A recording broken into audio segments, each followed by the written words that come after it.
Hello everyone, and welcome to my General Hospital official channel. I hope everyone is having a wonderful day. Before we begin, please hit the subscribe button and give this video a thumbs up. Valentine Cassadine sat alone in the corner of his Metro Court suite, staring out the window as the city lights reflected against the glass. His glass of scotch sat untouched on the table beside him. He had faced powerful enemies before, but tonight felt different. There was a woman, mysterious, calculating, who had shown up asking to see him. No one knew who she was, not even Nina or Laura. She'd arrived without warning, slipped past security, and said only one thing: "Tell Valentine I know about Brennan." Those words had haunted him since she left that message. Valentine's mind raced, trying to connect the dots. Brennan was on his deathbed, rumors of his health circulating around the PCPD and WSB corridors. Valentine knew Brennan's time was short, but why now? Why this woman? And what did she want? At that moment, there was a knock at the door. "Come in," Valentine called, his voice low, tense. Anna Devane stepped inside, wearing that familiar mix of concern and suspicion that only she could carry. "I got your message," she said. "You said there was something I needed to see." Valentine gestured toward the file on the table. "She came to me," he began, his eyes fixed on Anna.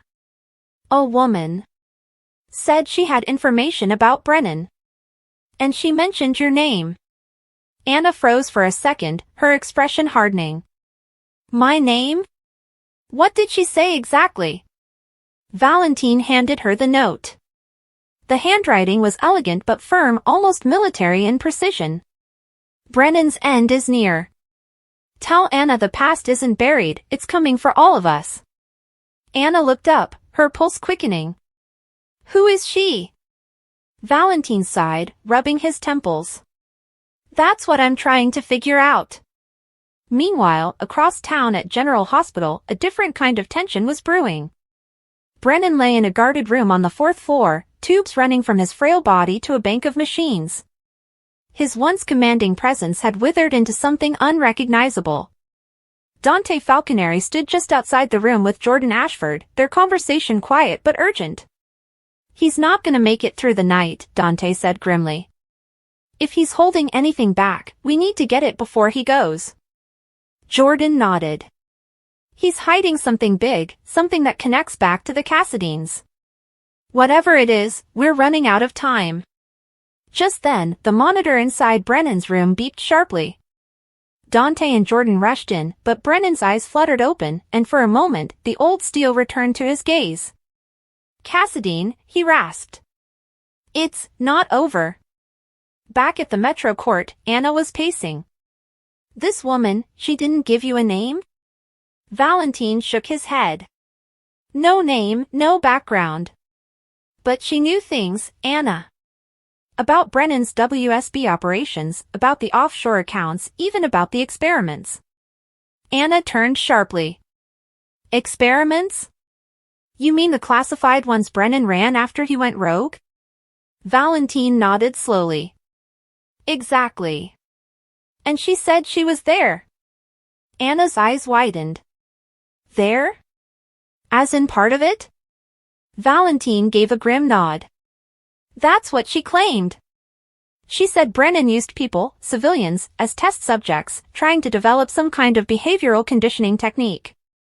She said it all went wrong." Anna swallowed hard. "That can't be possible. Those files were sealed, destroyed years ago." "Apparently not," Valentine replied. "She said there's someone still out there, someone Brennan betrayed. And she's coming for him." In Brennan's hospital room, he struggled to breathe, sweat collecting on his forehead. He muttered something incoherent, and Dante leaned closer. "What was that?" Brennan's voice cracked. She's alive. I thought she died in Prague." Dante looked up at Jordan, confused. "Who's alive?" Brennan gripped Dante's sleeve with surprising strength. "Elena's ghost wears a new face," he whispered, before collapsing back into unconsciousness. Jordan frowned. "What the hell does that mean?" Dante shook his head. I don't know, but if he's talking about another Cassadine, we're in trouble. Later that night, Valentine poured another drink, trying to steady his nerves. The woman's image haunted him, tall, composed, her eyes dark with secrets. She had looked at him like she already knew him, like she had been waiting years for that moment. You don't remember me, do you? She had said. But I remember you. And what Brennan did to us. He had wanted to press for details, but she left as suddenly as she came, leaving only that message for Anna. Valentine turned as Anna re-entered his suite. I pulled the WSB archives, she said. There were 3 survivors from Brennan's Prague operation, 2 are dead. The third was listed as missing. Valentine's brow furrowed. A woman? Anna nodded. Yes. Code name Vera Locke. Real name classified. Valentine's heart sank. Vera Locke. She said her name was Valeria. Anna's eyes met his. Valeria Locke. Valentine, that's her. The next morning, news spread through Port Charles like wildfire. Brennan had taken a turn for the worse. Finn stood outside his room, consulting with the nurses. His organs are shutting down, Finn said quietly. If he's got anything left to say, now's the time. Inside, Brennan's eyes opened once more. A figure stepped into the room. It was Valeria. The nurse tried to stop her, but she flashed a badge. WSB clearance, she said curtly, and the nurse stepped aside. Brennan's gaze flickered with terror when he saw her. You, he whispered. Valeria stepped closer, her voice low and sharp. Did you really think you could erase me, Brennan? That you could destroy my life and walk away clean? He coughed, blood staining his lips. You were supposed to be dead. She smiled faintly. Surprise. The monitor's beeps quickened as Brennan struggled for air. They'll know, he choked. They'll find you. Valeria leaned down close to his ear. I want them to. Outside the room, Dante and Jordan watched through the glass. Who the hell is that? Dante asked. She's not on the visitor list. Jordan frowned. I don't know, but Brennan's reacting to her. We need to intervene. They rushed in, but Valeria was gone, just like she had appeared. Brennan was gasping for breath, eyes rolling back.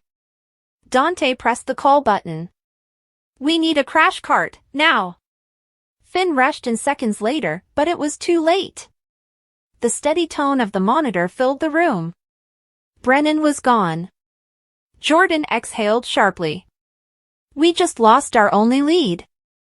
Back at the PCPD, Anna was staring at the surveillance footage Dante brought in.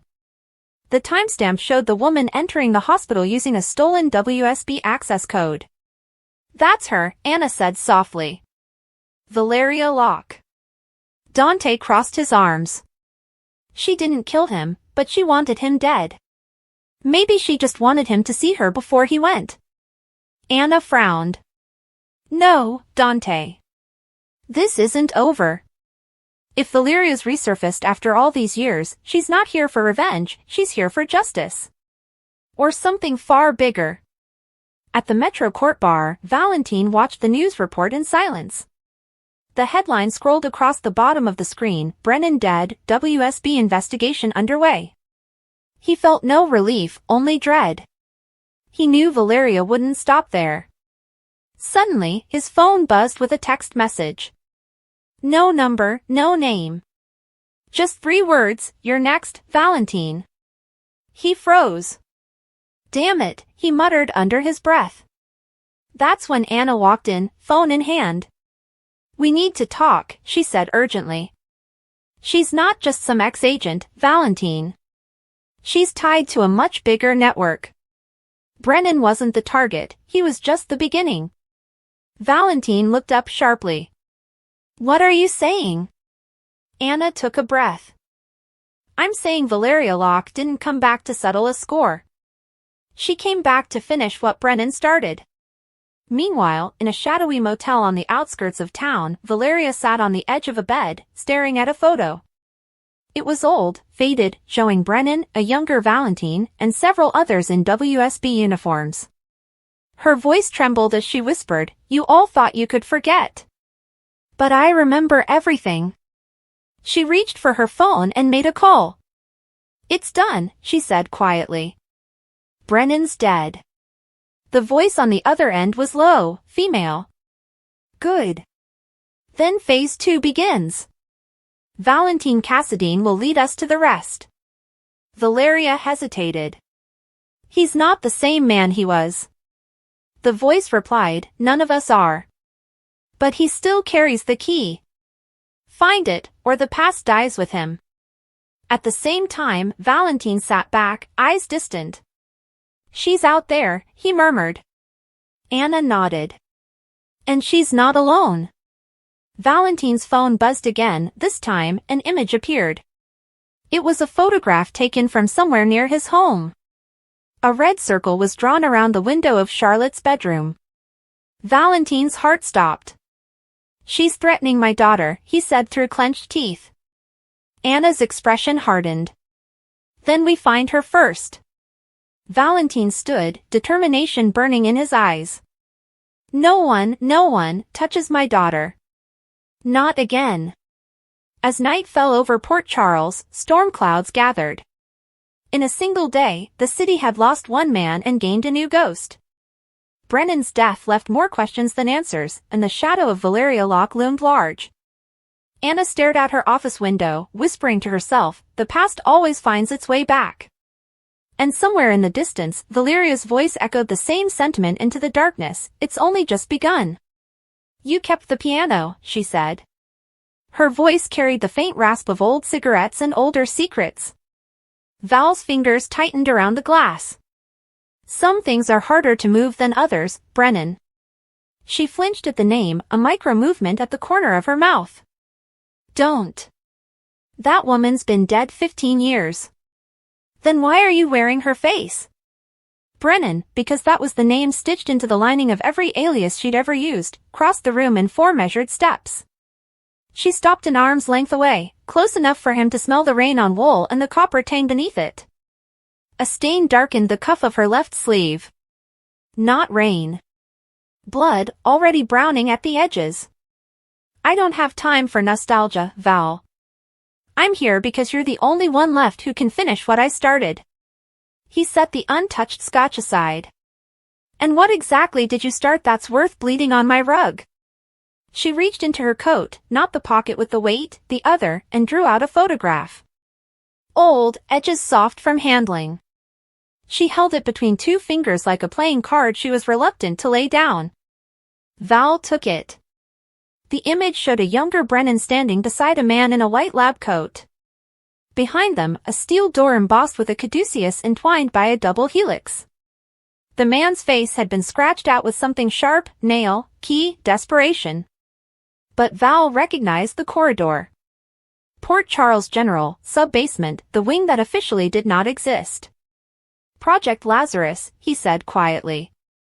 "You remember." Her exhale trembled. "Good. Then you remember the failsafe." Val's gaze flicked to the blood on her sleeve, then to the bulge in her pocket. "You're dying. 48 hours, give or take. The toxin's synthetic. Binds to hemoglobin, crystallizes in the lungs. There's no antidote on the market because the market never knew it existed."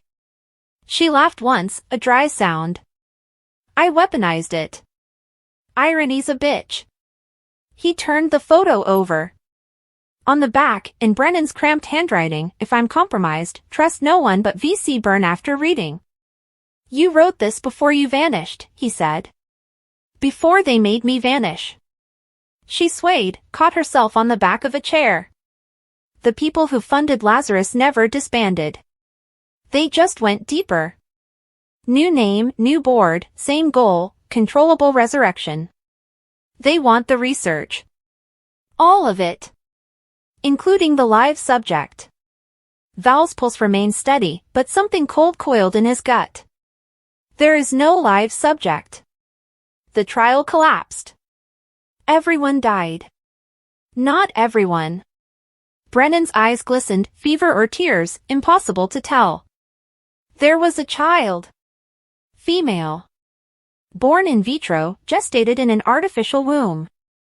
They called her Subject Sigma. I smuggled her out the night the lab burned. Hid her with a family in Port Charles. Gave her a name, a birth certificate, a life. The room seemed to contract. Val heard the tick of the grandfather clock in the hall, each second a hammer. Who is she? Brennan's smile was small and terrible. You've met her. More than met. You've loved her, fought her, tried to kill her, and saved her life twice. She just doesn't know you're her father. The Scotch glass slipped from the console and shattered. Amber liquid spider-webbed across the marble. Val did not move to clean it. Say the name, he whispered. Charlotte. Brennan's voice cracked on the second syllable. Charlotte Cassadine. Your daughter. My miracle. He laughed then, a sound like gravel under boots. Impossible. I would have known. How? You were in a WSB black site when she was born. I forged the DNA reports myself. Made sure the trail led to Anna Devane's old flame, not to you. It was the only way to keep her off their radar. She coughed, a wet, tearing sound, and pressed a fist to her mouth. Blood spotted her lips. They found me in Prague. Tracked the money I sent for her tuition. They want her alive, Val. The toxin in my blood? It's the key. My genome carries the counteragent. They need both of us to unlock Sigma's potential. Val's mind raced through corridors of memory, Charlotte's defiance at age 10, the way she tilted her head when puzzled, his own gesture mirrored. The unexplained fevers she'd had as a child, the doctors baffled by her recovery rate. He had chalked it up to Cassadine resilience. Now he saw the lattice of lies. What do you need from me? He asked. 2 things. Brennan reached into the weighted pocket and produced a syringe filled with viscous silver fluid. This slows the crystallization. Buys me 72 hours if I'm lucky. I can't administer it myself, tremors. You'll have to do it. He took the syringe. The metal was warm from her body. Second, she continued, the research. I encrypted it on a drive hidden in the hospital. Sub-basement, old cryo-vault. The combination is Charlotte's birthday, month, day, year she thinks she was born. Not the real one. You'll know the difference. Val's jaw tightened. General Hospital is crawling with feds since the Corinthos raid. Then be smarter than them. You always were. She swayed again, harder this time. He caught her by the elbows. Up close, the damage was worse, lips blue, pupils blown wide. There's a kill switch in the data. If they get Sigma without it, they can restart the program. Thousands of children, Val. Disposable soldiers who never die. He eased her into a chair. Her coat fell open, revealing a makeshift bandage soaked through at the ribs. Knife wound, sloppy field dressing. She had not come here to survive, she had come to pass the torch. Why now? He asked. Why not years ago? Because I thought I could stay ahead of them. Because I wanted her to have a childhood. Brennan's head lolled. I was wrong. They're already in Port Charles. I saw one at the airport, same tattoo on the wrist as the Prague team. They'll go for her at the hospital. She volunteers in pediatrics on Thursdays. Today was Thursday. Val's phone buzzed on the console. He ignored it. I'll get her out of the city. No. They'll expect that. You have to finish it. Get the drive, trigger the kill switch, then disappear with her. There's a safe house in Montreal, coordinates in the lining of my coat. Take the jet. Leave tonight. Another cough racked her. This time blood flecked the rug. Val knelt, pressed 2 fingers to her carotid. Pulse fluttering like a trapped moth. Brennan, look at me. Her eyes struggled to focus. The toxin. Is it airborne? Contagious? Only if they weaponize it further. For now, it's blood to blood. She gripped his wrist with surprising strength. Promise me. Whatever it takes. Protect her. I swear it. Her grip slackened. The syringe trembled in his other hand. He uncapped it, found the vein at the crook of her elbow, scarred from years of fieldwork, and pushed the plunger. Silver fluid vanished into her bloodstream. She gasped, arched, then sagged. Val, she murmured, there's one more thing. The man in the photo, the one I scratched out. He's alive. He's here. And he knows what Charlotte is. The elevator dinged. Someone had overridden the private access. Brennan's eyes widened in panic. Go. Through the service corridor. Take the stairs to the garage. My car's in space 47. Keys in the visor. Val stood, mind already mapping routes. Who is he? Dr. Isaiah Gannon. Her voice was barely a thread. He was the lead geneticist. Thought he could play God. Now he wants his creation back. Footsteps echoed in the foyer, heavy, deliberate, multiple sets. Val scooped the photograph, the syringe cap, and Brennan's coat. He pressed a kiss to her forehead, tasting salt and iron. I'll end this, he said. She managed a ghost of a smile. Tell Charlotte, tell her I loved her enough to lie. He slipped through the kitchen, past the pantry, into the narrow service hall the staff used for deliveries. Behind him, the front door splintered under a battering ram. Shouts in clipped Eastern European accents. WSB contractors, maybe, or worse, private mercenaries with no rules. Val took the stairs 3 at a time, coat flapping like a broken wing.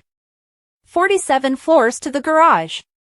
His lungs burned, but adrenaline kept rhythm. Charlotte.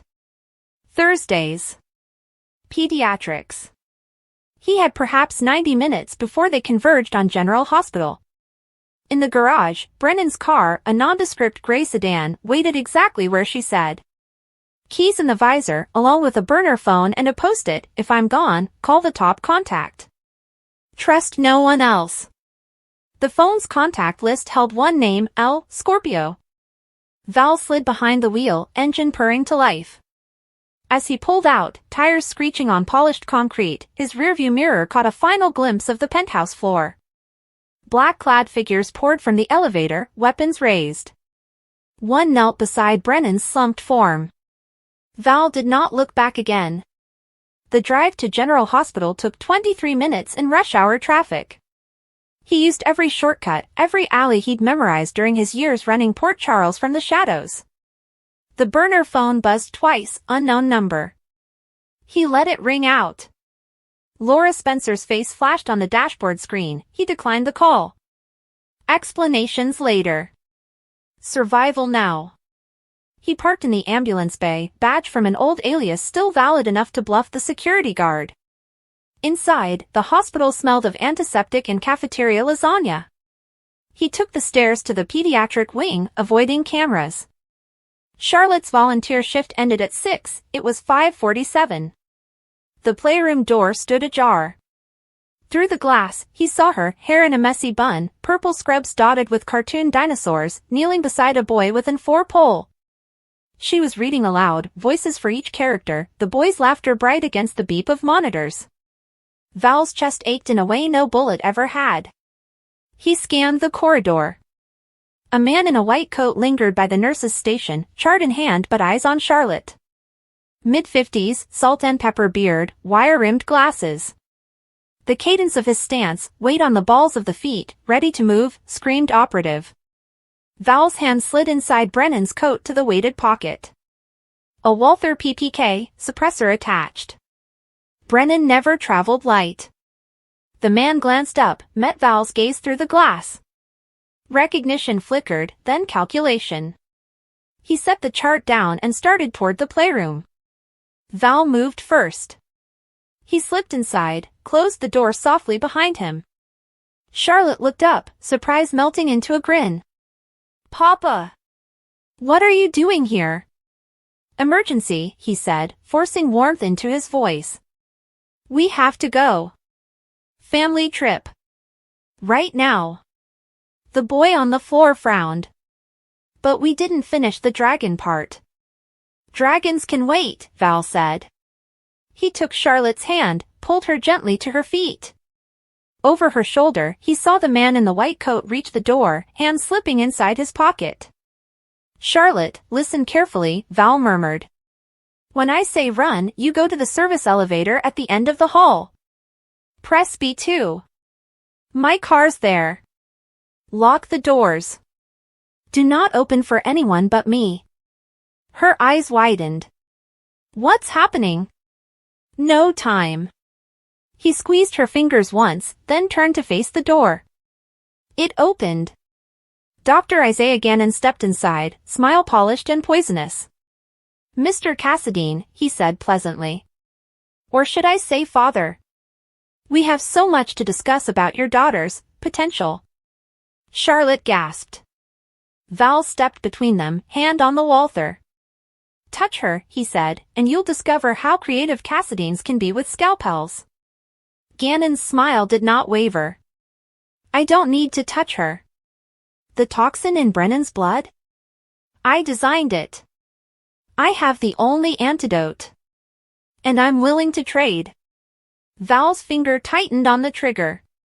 Behind him, Charlotte's breathing hitched. "Name your price," Val said. "Simple. The drive. The kill switch. And the girl comes with me for observation." Val laughed, low and dangerous. "You're negotiating with a man who's already lost everything worth keeping." He fired once.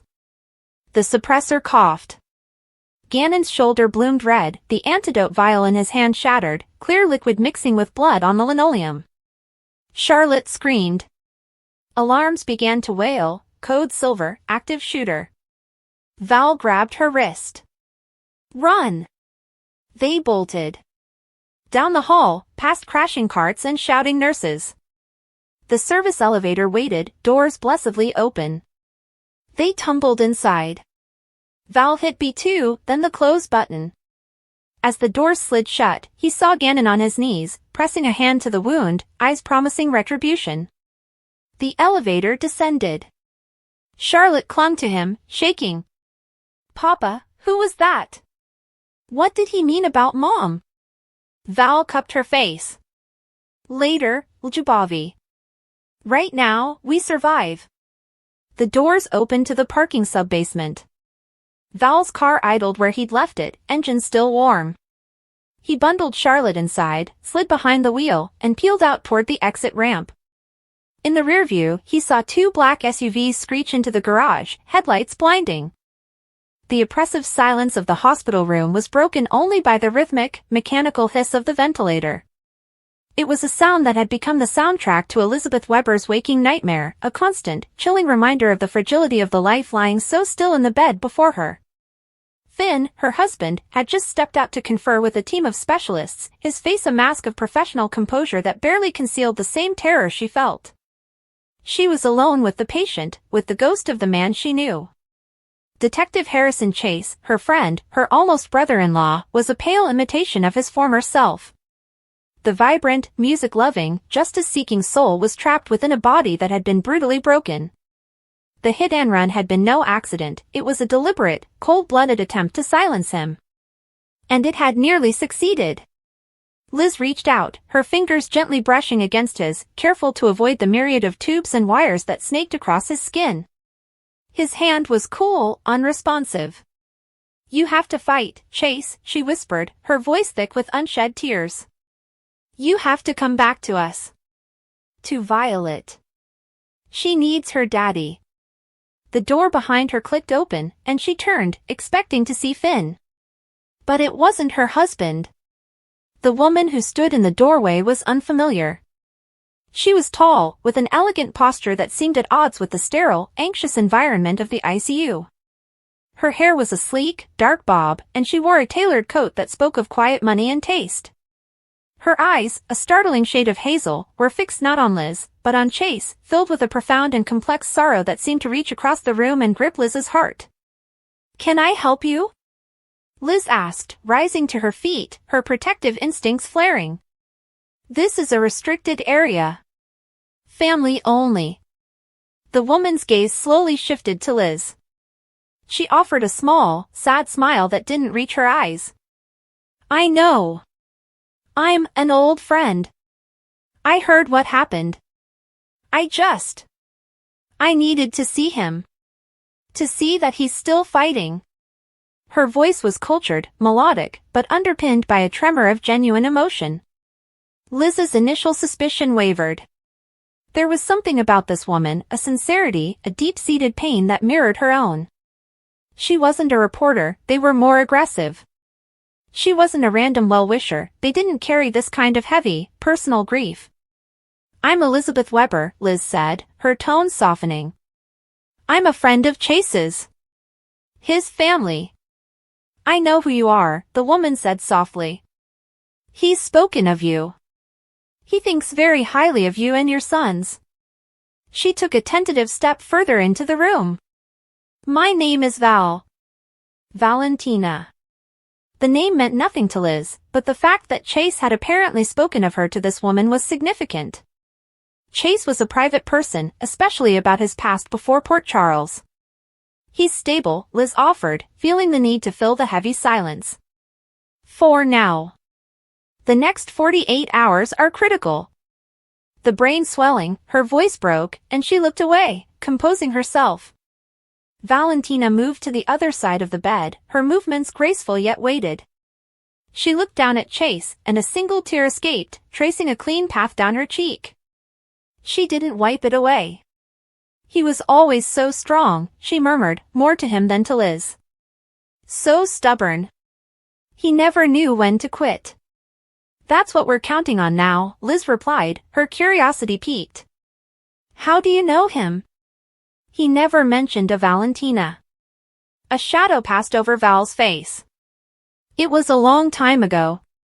Another life. We lost touch. But you never really forget someone like Harrison." She finally looked up, her gaze intense. "The man who did this to him. Brennan. Are they close to catching him?" Liz felt a fresh wave of anger. John Brennan, the corrupt former WSB agent turned international criminal, was the architect of all this chaos. He was the one who had ordered the hit on Chase to prevent him from testifying, from exposing a web of corruption that stretched far beyond Port Charles. "No," Liz said, the word sharp. "He's like a ghost. He has resources, allies. He could be anywhere." Val's jaw tightened almost imperceptibly. "He won't get away with this. He can't." There was a venom in her tone that surprised Liz. It was more than the general outrage of a concerned citizen or an old friend. It was personal. Before Liz could probe further, Finn re-entered the room, his brow furrowed. He stopped short when he saw Val. "I'm sorry, ma'am, this is a private." "It's okay, Finn," Liz interjected. "This is Valentina. She's an old friend of Chase's." Finn's eyes, weary from days of little sleep and immense pressure, scanned Val with a doctor's assessing gaze, then shifted to the subtle, emotional cues. He gave a curt nod. "He needs his rest. We all do." It was a polite but firm dismissal. Val seemed to understand. She looked down at Chase one last time, her hand hovering over his as if she wanted to touch him but didn't dare. "Fight, Harrison," she whispered, her voice barely audible over the ventilator. "For once in your life, don't try to be the hero. Just fight to stay here." With that, she turned and left as quietly as she had arrived, leaving behind a faint trace of expensive perfume and a cloud of unanswered questions. Finn turned to Liz. "Who was that?" "I don't know," Liz admitted, her gaze lingering on the empty doorway. But she knew Brennan's name. And the way she said it. "Finn, it sounded like she hates him as much as we do." Across town, in a dimly lit, secure safe house that smelled of stale coffee and desperation, Anna Devane and Dante Falconeri were hitting wall after wall. Files were spread across a large table, maps of the city and surrounding states were pinned to the walls, and empty coffee cups littered every available surface. The hunt for John Brennan was consuming them. "He's gone to ground," Dante said, running a hand through his already disheveled hair. No credit card activity, no sightings at any of his known safe houses, no chatter on any of the channels we're monitoring. It's like he vanished into thin air. Anna, her face etched with a fatigue that was more than physical, stared at a photograph of Brennan. It was an old WSB headshot, the man in it younger, his eyes already holding a glint of the cunning and ruthlessness that would later define him. He hasn't vanished. He's waiting. He's patient. He knows we're scrambling, that the pressure is on us. He's waiting for us to make a mistake, for the trail to go cold, for the protection on Chase to lapse. We can't let that happen, Dante insisted. Chase risked everything to get that evidence. If Brennan gets away with this. He won't, Anna said, her voice low and steely. But her confidence was a facade. Brennan was one of the most formidable opponents she had ever faced. He was a ghost, a master of disguise and deception, with a network of loyalists and a bottomless pit of resources. Their comms crackled. It was the officer stationed outside Chase's room. Commissioner Devane? A woman just visited Detective Chase. She wasn't on the approved list, but Dr. Weber allowed the visit. Name given was Valentina. No last name. She was here for approximately 5 minutes.